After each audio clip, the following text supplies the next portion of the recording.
Сен не істедің?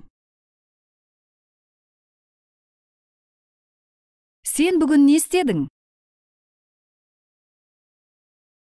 Мен таңғы ас пісірдім, тамақ іштім, ыдыс жудым.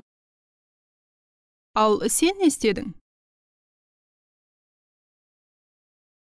Мен кеш тұрдым, жуындым, тамақ іштім, киіндім, жұмысқа бардым.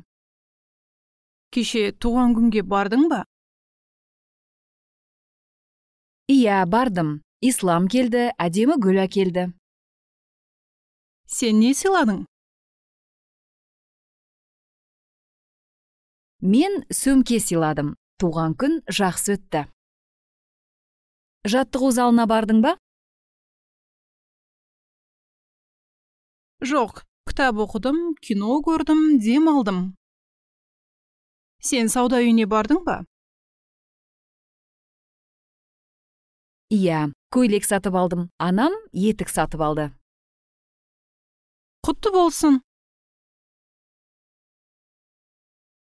Сау бол.